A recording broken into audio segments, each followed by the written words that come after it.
Hey everyone, this is Panos, founder of PNOE. We're excited to have again today with us Gilles Essiembre, who's one of our valued affiliates. He has a lot of experience with the PNOE Metabolic Analyzer, crafting personalized nutrition and exercise programs for his clients. And with us today, we also have Dan Gilles, who is one of Gilles' customers. Dan is going to be the subject of discussion for today's video, and we're going to be going through the work that he has done with Gilles, uh, going through the before and after PNOE metabolic tests, and also focusing a lot on the intervention that Gilles put together based on his initial test. So it's going to be a great opportunity for people to understand how our affiliates are using the information they get from the metabolic analyzer in order to craft programs which then yield measurable differences for people. Without further ado, let's start with a little bit of background on you guys. Gilles, you can go first. Tell us a little bit about yourself, and then Dan, you can take it from there. Sure. Well, thanks for having me again. I appreciate that.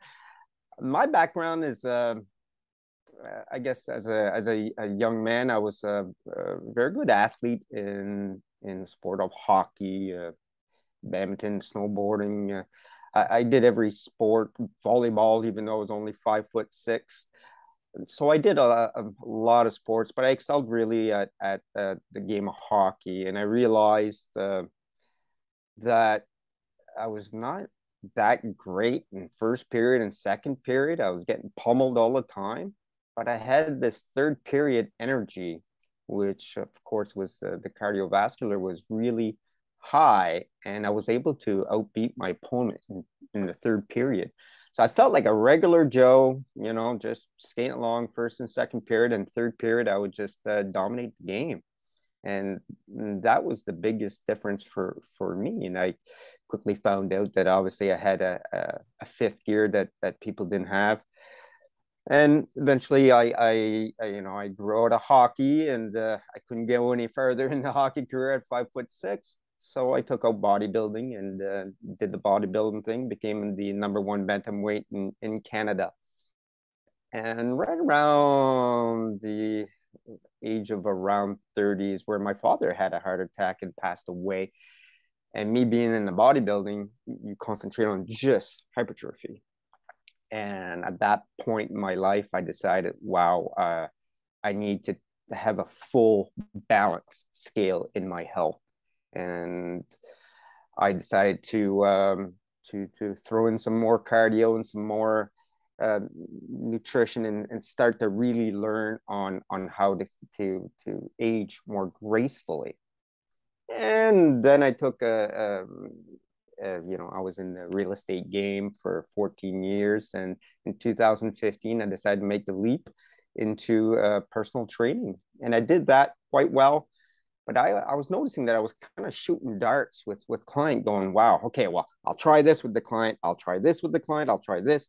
And eventually I'll make my way to, oh, wow, this works.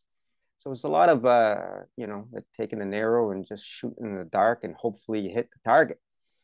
And then when I started to study a little bit more of the metabolic testing and so forth, I started really understanding a little bit more. And I was, wow, it would be nice to have a unit here. And then I had something tragic happen to me where I almost passed away, woke up intubated. And after that, I decided to take my life in my hands quite hard and start studying metabolic, and got me into PNOE. And now I'm an ultra trail runner. I do a lot of ultras throughout the year, and I got my life in really good balance. And I love teaching people like Dan that is very interested on changing their metabolic age backwards. So we don't want to age forward, we want to age backwards. And a lot of clientele and a lot of people don't necessarily want to live past 100, but they want to live the healthiest lifestyle until, when they age. So when you see my 75-year-old client who can do, 25 push-ups, and he's the same age as my mother and some of my uncles, and like there's no way they would be able to do 25 push-ups. It goes to show you the power of metabolic age and Amen to metabolic that. And efficiency. indeed, incredible story. Thank you. Thank you for Yeah. sharing. Awesome. Dan, you wanna go and give us a little bit of background on yourself and what got you into the journey of aging backwards and aging the right way? Absolutely, absolutely. Aging backwards and Mhm. certainly inspiring me. And Jill, thanks for sharing your story. It was really following Gilles, where all this started for me. It was really following Gilles' story and his transformation online. Gilles was throughout this process of getting involved with PNOE and seeing sort of the experience that he was having and how he was transforming his own life that really brought me to reconnect with Gilles. Gilles and I had known each other for years. We were actually involved in a business together years ago, and one of my very first projects was Gilles was a partner of mine, and we lost touch for several years. And it was really watching Gilles' commitment to his own personal practice and the work that he was doing. And as I was seeing the impact and the results that he was having with his, we'll say, with the people that he was working with and training, that I was like, wow, I was like, this is really what I need personally. At the time, I had just turned 40. I'm now in my 40th year, and naturally, I'm starting to think a lot differently about my life and the trajectory of my life and where it's all going from here. Like Gilles, I had a family member that passed away very young. My mom died of cancer at 46. And so I'm having all of these big realizations, right? Like, wow, I'm 40. My mom died, 6 years from now. I'm like, really, how much of my life is left in front of me? And I really started to take it all a lot more seriously. I'll say it all got put in perspective, and it became quite clear as myself growing up, like Gilles, I'd always been an athlete, and I'd been involved in sports my whole life, and never at a very high level, but I was always about the team camaraderie, and I was the team captain and always the high five guy and encouraging everybody. But I played everything growing up. But I was asthmatic.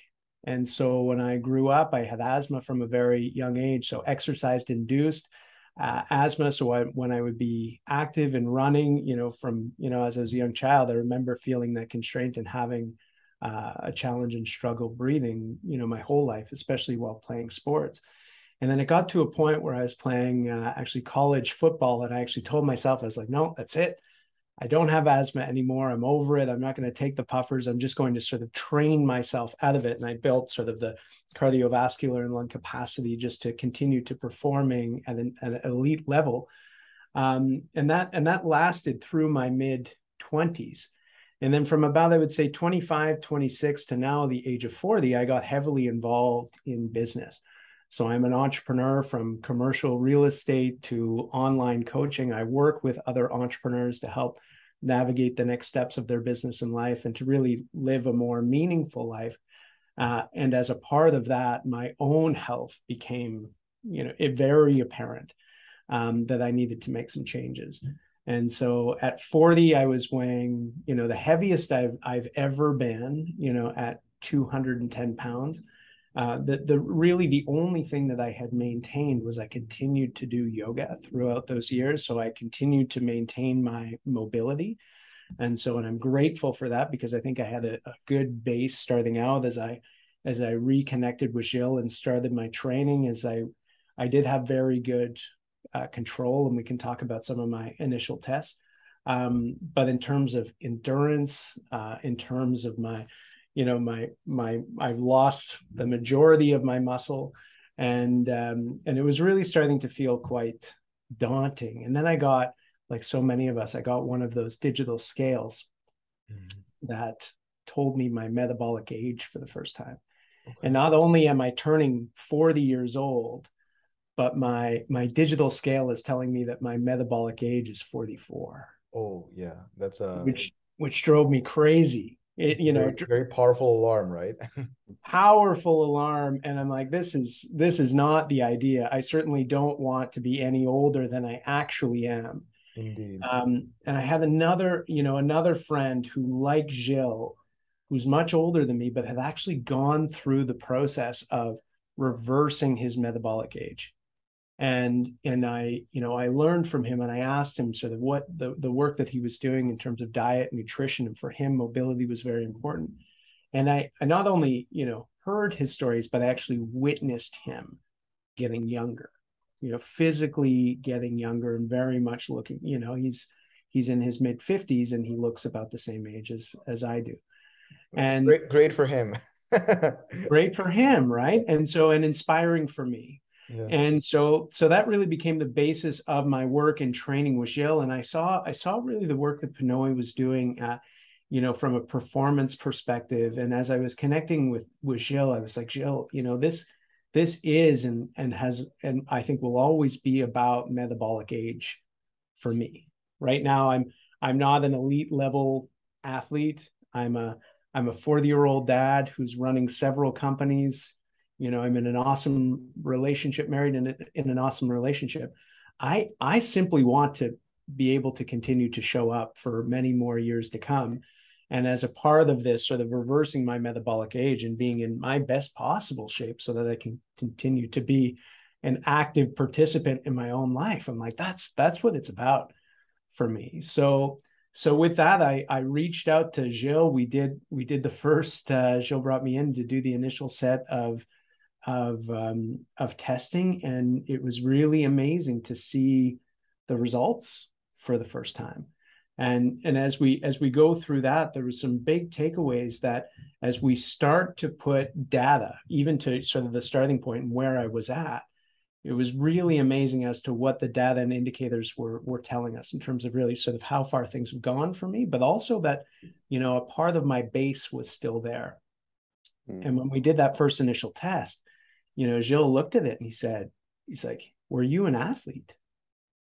And I was like, yeah, my whole life. He's like, we can see that. And he looked at the data and he said, listen, he said, did you have asthma? And yeah, go ahead. I will be honest with you. I also just looked at your tests about an hour ago for the first time. Okay. Gilles, you sent them over yesterday, but I just didn't have the time. But I actually spent some time prior to our call, and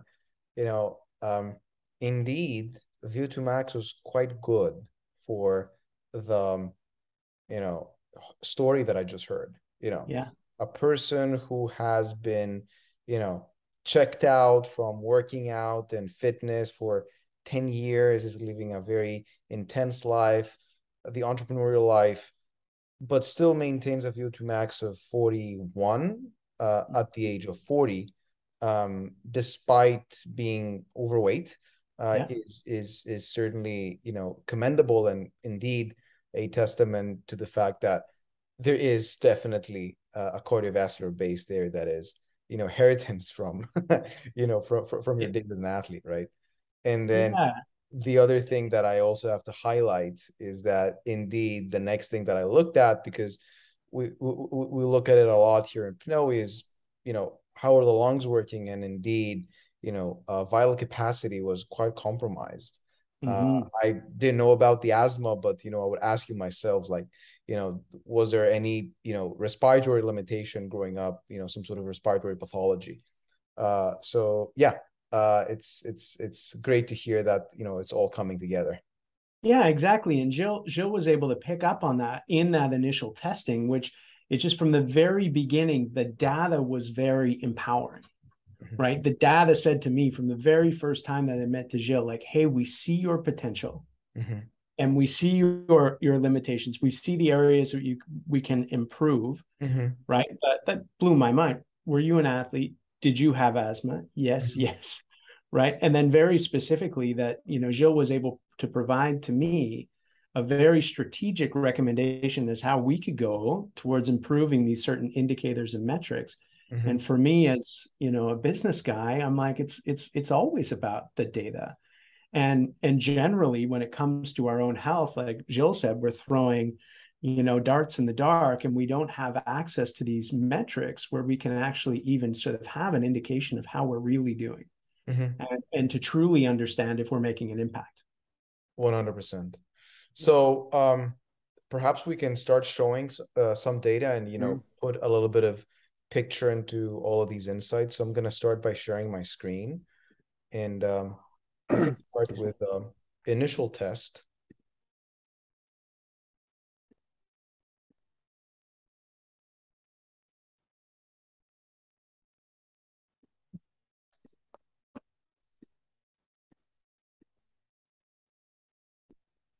All right.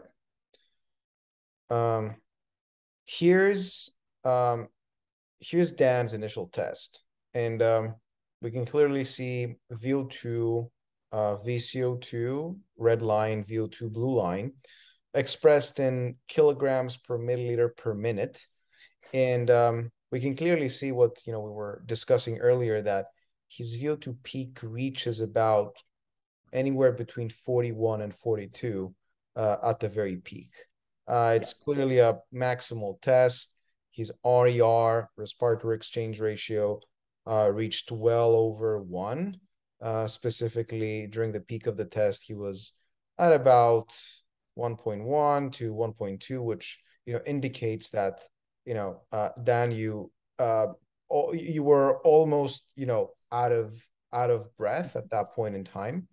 And then the other interesting thing that we talked about, which is going to be quite interesting to visualize, is VT. VT stands for tidal volume. This is the total amount of air Dan is exhaling from his lungs every breath cycle, which is a very good indicator of how well he's utilizing his lungs.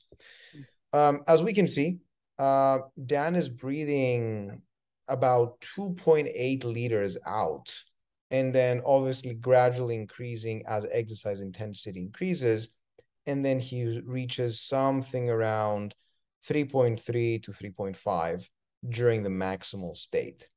Now, for a person like Dan, that could have been a lot more. And, Gilles, you can step in and give us a little bit of insight as to how was it just VT, or did you also look at other metrics to basically point to Dan and be like, hey, is there a pulmonary problem that, we should know about?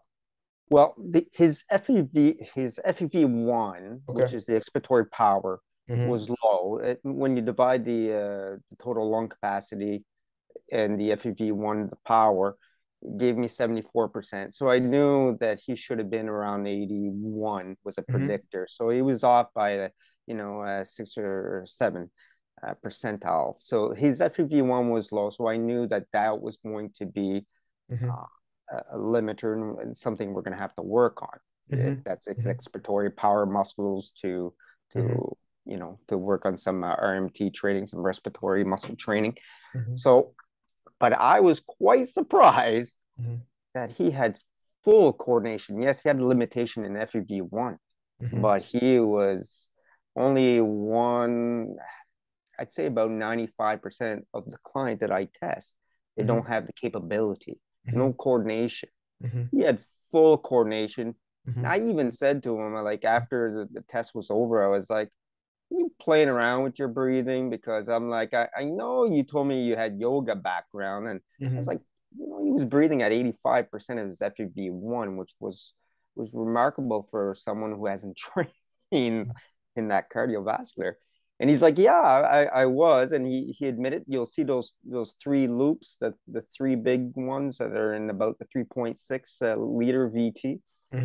And he was actually going, yeah, I was just breathing in deep to see what would happen. And sure enough, he had the control. So I knew, I was like, wow, this guy actually has full control.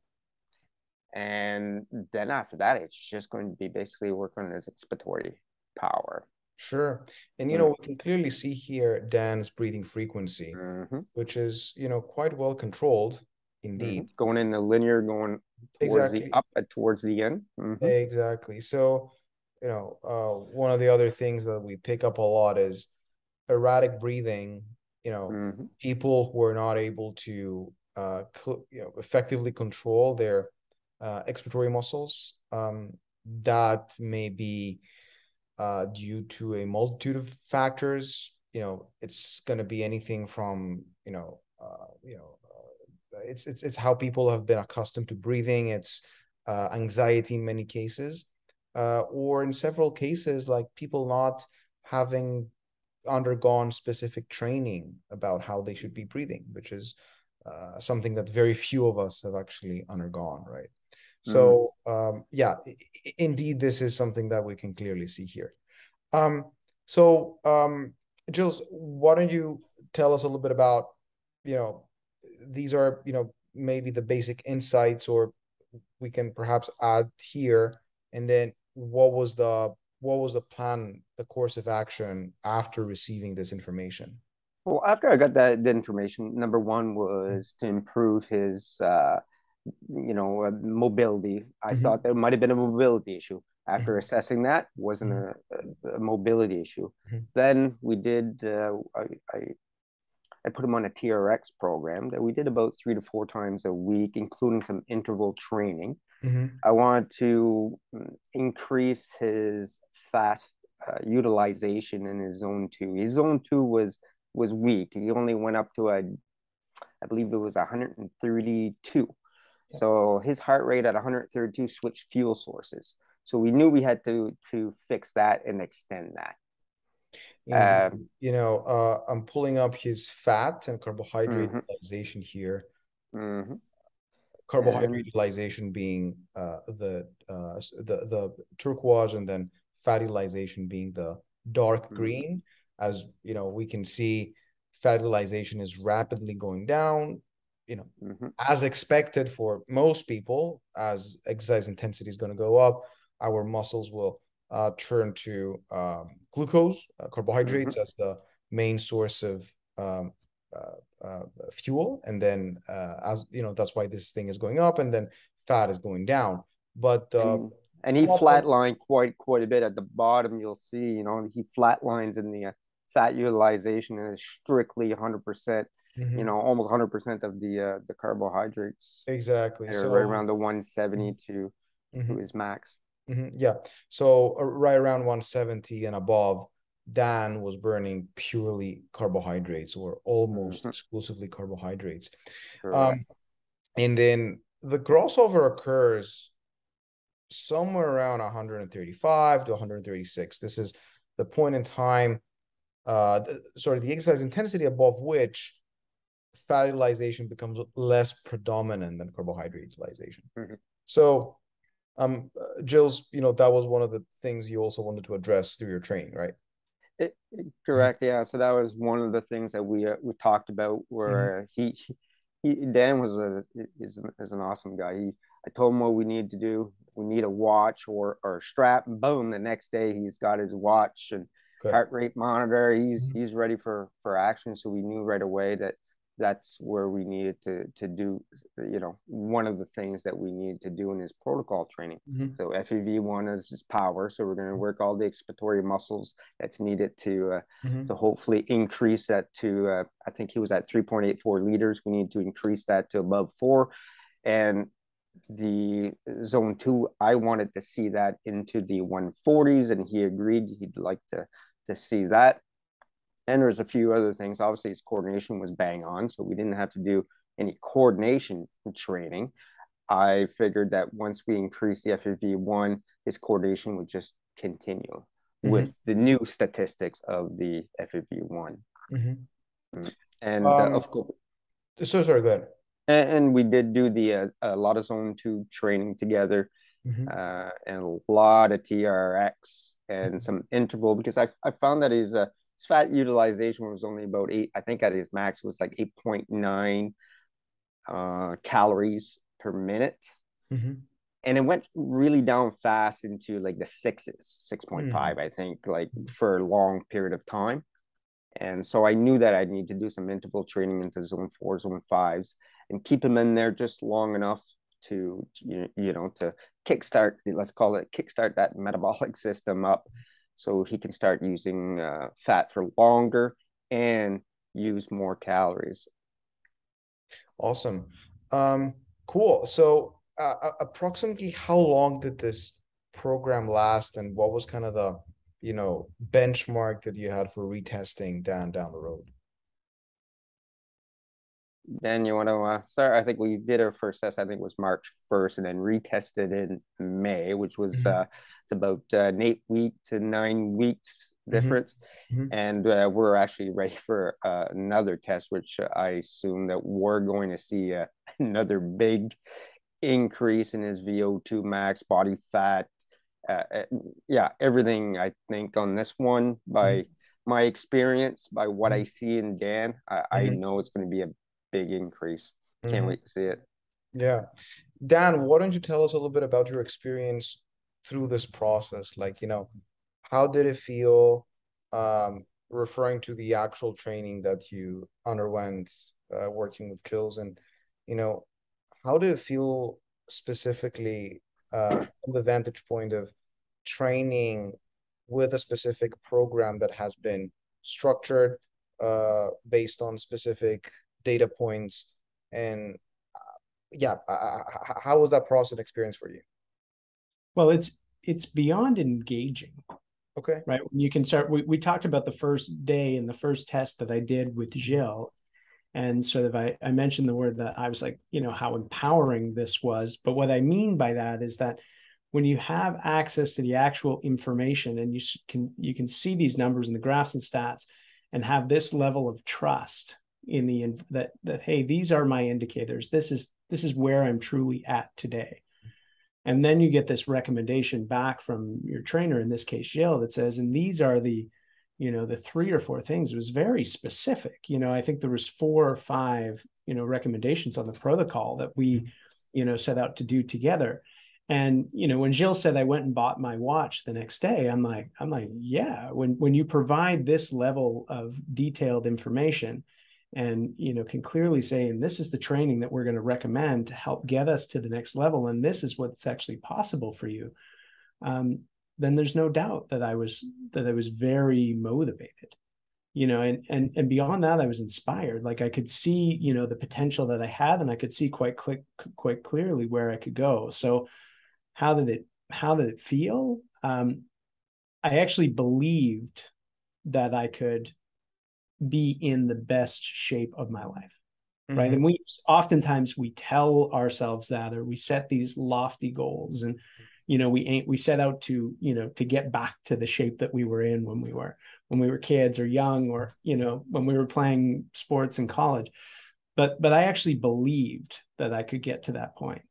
And then we set out on doing this work together. And I think the combination of zone 2 training, interval training, and training our zone 4 and 5s, the work that we did with the TRX, it all just felt very sustainable and doable for me. At my age, at 40, I've done a ton of weightlifting and training for college level football. Whereas now at 40, I feel like I can do the TRX all day long. The only issue with zone 2 training is can you allocate and dedicate the time and be disciplined enough to put the time aside to do your zone 2 training, on a regular basis, as often as you need to, during the week. And for the interval training with zone 4 or 5, that's the work that I did with Gilles, specifically the TRX or the zone 2. So my commitment in training and working out with Gilles, once I had these empowering stats, I said, hey, Gilles, like, I'm going to sign up. I'm going to come train with you 3 to 4 times a week. We're going to do this together. I'd like for you to be my accountability partner to ensure that it happens. And if I'm, canceling a session, I want you to ask me why, right? Like I'm in, I'm committed, but that started with having access to, this report. And generally when you're starting out with any sort of new training program, you don't have access to this. You just have a picture on the wall of the type of guy, that you would like to be, or the type of guy that you'd like to look like. But that really feels like a hope and a prayer, whereas this really felt tangible for me. Indeed, It really made it feel like it was possible. Yeah, seeing is certainly believing, and seeing under the hood, especially empowers people to realize that, this is exactly what the problem is, and seeing what the problem is certainly makes the solution something that is much more tangible, as you very well said. And I think the other, part that I would really like to highlight, because this is something that we talk about a lot here at PNOE, is the fact that training is a prescription, in the sense that It cannot be provided generically, just like, we don't show up to a doctor and the doctor gives us, whatever drug blindly. It has a very specific algorithm, so to speak, that ends up with the recommendation that we need to take this drug. Exercises, and nutrition are the two most potent drugs that we have in order to better our health and, age backwards, as we said earlier. And so training, when we approach training in a very structured way that is data driven, that includes all different types of training, interval, resistance, and base training, everything is important for every type of goal, then we can create something that is sustainable for the body, sustainable for a person's metabolism. And as when it becomes sustainable for the body, as Dan very well pointed out, it becomes sustainable for one's lifestyle as well. And it ceases being a toil and becomes something that you look forward to. Yeah, for sure. And that's certainly been my experience. And then after experiencing that for 7 or 8, or in my case, I think it was 9 weeks, and the fact that you can go back to retest and you can actually see the progress that you are making. Whereas physically, you might not be losing as much weight as you would like to be, right? After 8 or 9 weeks. But for me, I kept telling Gilles, I was like, in terms of my respiratory, I feel strong. Like I feel like I'm ready to run. In terms of my muscles, like I feel like the work that we've done with the TRX, I feel like things are activated. I feel very different. And I might not be getting all the comments from, people in the street saying, hey, what are you doing? Are you on some sort of diet? Like I wasn't getting that type of feedback, but I felt very different.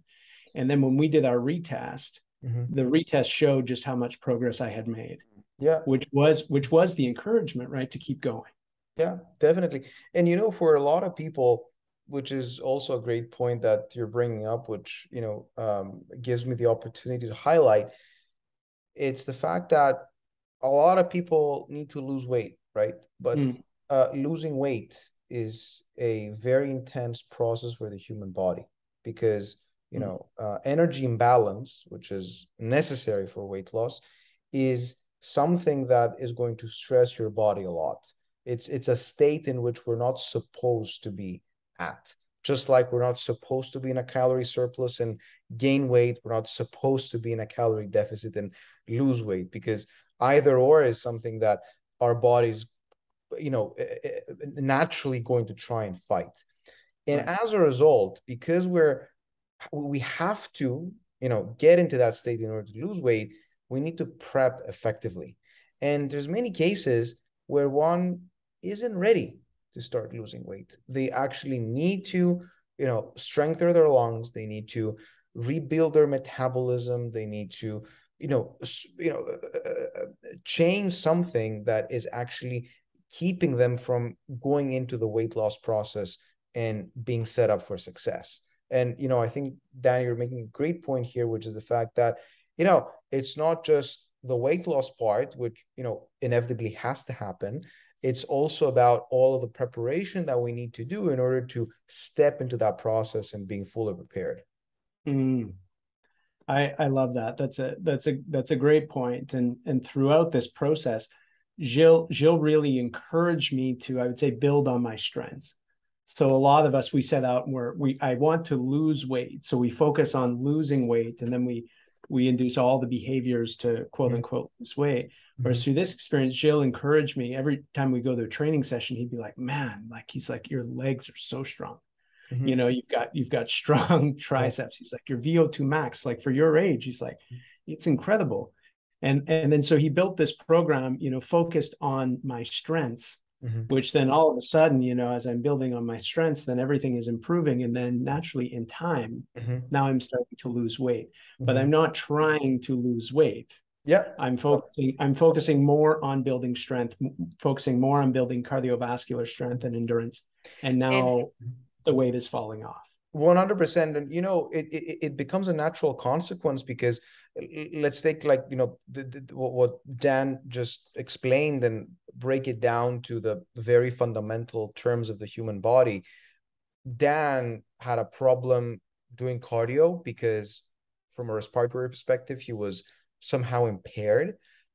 By strengthening his respiratory system, Dan is now able to do more cardio effectively. As a result, he's burning more calories when doing cardio without necessarily stressing out during cardio more, or without necessarily spending more time doing cardio. As a result, Dan is having a higher caloric burn during the day. As a result, Dan is naturally losing weight without actually having to go on a diet. So this is a very specific example of how I had a problem and I fixed it, and now I can actually go to losing weight naturally. Mm-hmm.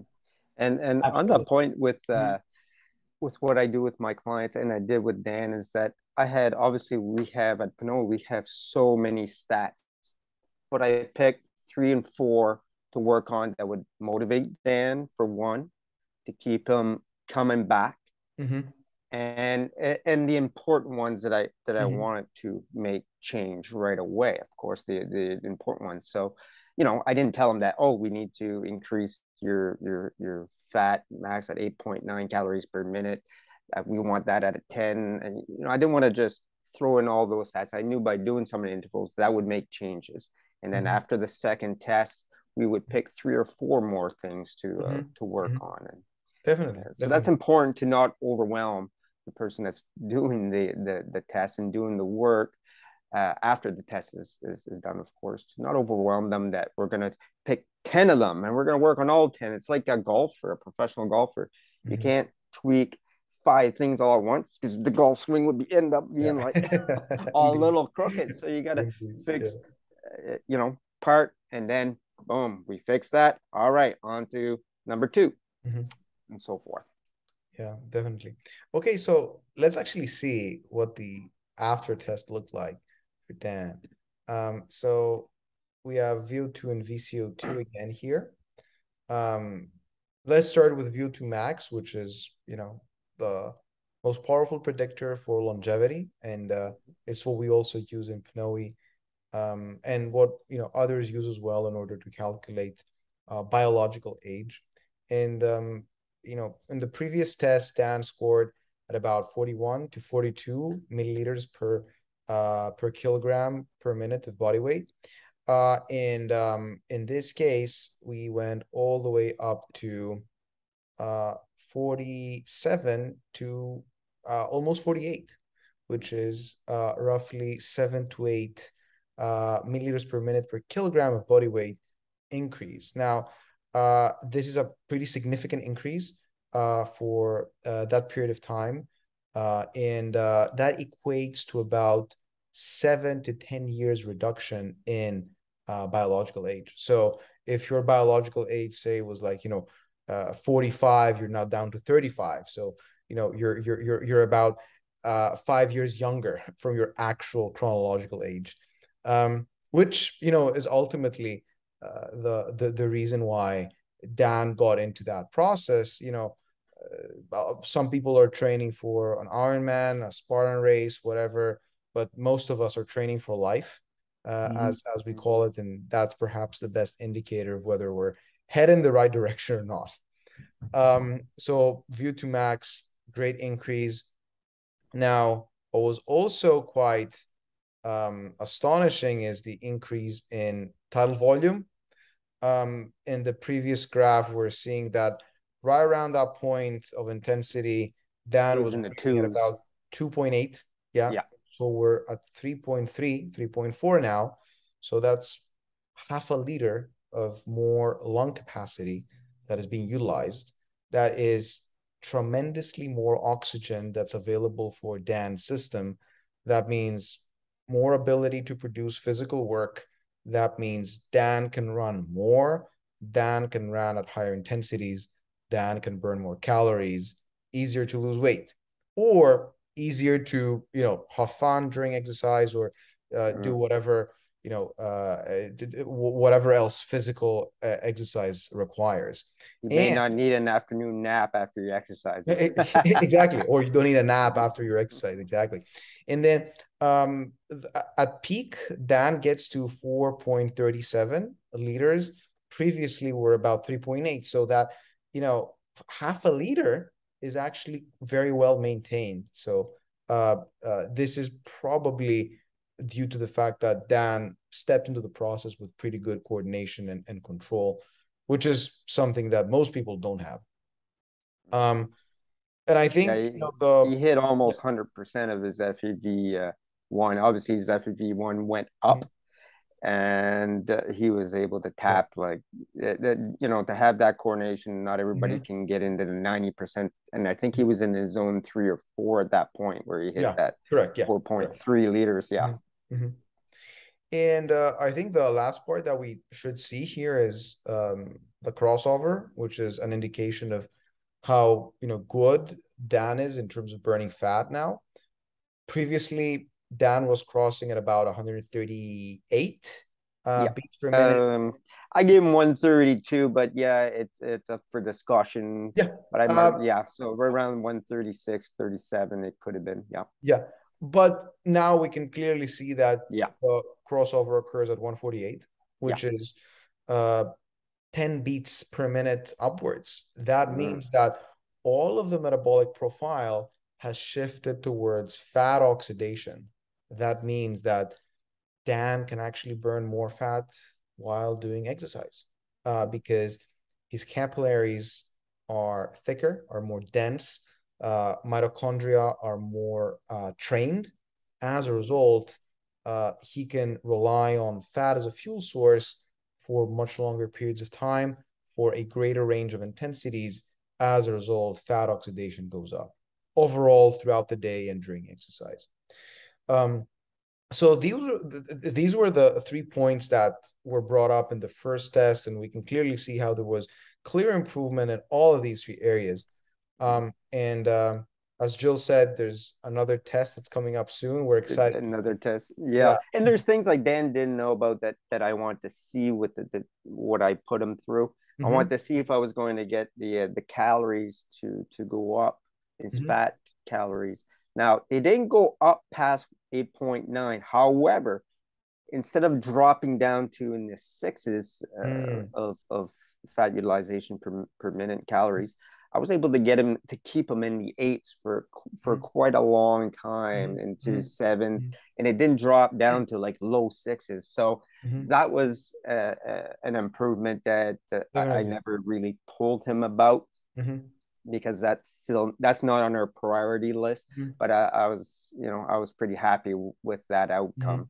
And another thing that besides the zone 2, his Vo2 pulse went up. So every time your heart beats, how much oxygen is being pumped, right? So that went from a 23, which was still very impressive, 23, to now he hit a 27, and during the test, I do believe, 27 point. Correct. So that was very good for his test on this one. And I can't wait to see what his test is going to be now, because we did a actual 5-kilometer run this week. That was his first 5K, and I don't know how long, Dan. Maybe you want to. It's been a while. Yeah, it's been a while. So I see big changes in body fat percentage. There's going to be changes in FEV1. There's going to be a lot of changes to do this next test, which we'll be doing within the next couple of weeks. That's awesome. That's awesome. Cool. Yeah. Just a little bit of insight for our listeners here. O2 pulse is the amount of oxygen that a person's heart pumps into the body per heartbeat. And typically we use this metric in order to understand cardiovascular health.